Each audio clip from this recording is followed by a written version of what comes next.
שלום. נתן בבקשה. יכול להפסיק לצלם בבקשה ולתת לי את הווידאו שלך? אל תצלם אותי, אל תצלם.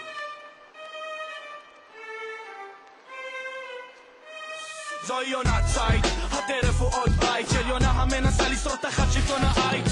בוא נעשה משהו אופטימי יותר, הרי כל יום אני מתעורר, רואה איזה 1000 שוטר, אולי הם באו לעצור סוחר, הוא פה או לא, הם באו להרוס את הבית שלה, שכן שלו. מה קורה פה? בוא הצנעה סובבת את הגטו, למה קשה לו ומי יענה לו, לאן ואיפה שאלך תירוצים מקבלים את פניי.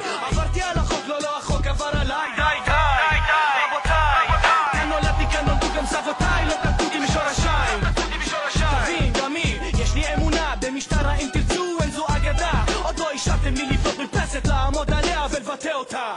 معي حارتنا خجولة ومش لابسة حرير عروس بلا طرحة دورها لا تجميل الزمن سبقها نسيها أملها التفريق صار أسير راح يكسر قفصه آخرته يحلق ويطير. כאן בניתי את ביתי וכאן הרסתם את ביתי, ואם זה לא חוקי מה הם שלך בן דודי? אני מנסה לבנות בית ומה שנבנה לי נמצא בדור אמי או שימצא במקום שבו מלא אנשים עם הבטחות שיאהבו את האור שבקצה המנהרה, אבל זה רק לחפור עוד רכבת דריסה.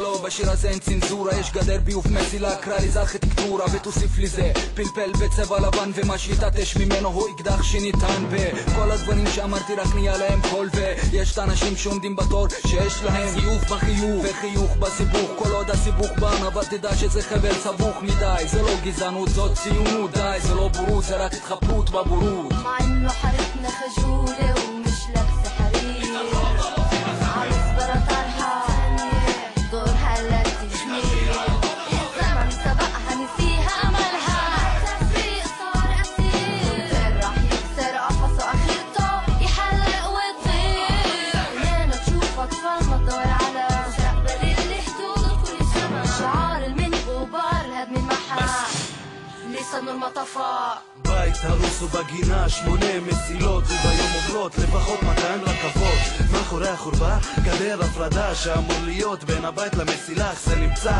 בין שניר לבין ניר צבי, וטענת עירייה שהכל שם לא חוקי. השנייה מה עם השכונות החוקיות שיש בהן קופת חולים מוקפת בביוב וגן ילדים מוקף בביוב? אז אין תירוץ פשוט, העירייה לערבים לא דאגה, כי לממשלה יש משאלה, מקסימום יהודים על מקסימום אדמה, מינימום ערבים על מינימום אדמה. הבית הזה לא קיבל אישור מהחוק ולא תצליחו למחוק. معي حارتنا خجولة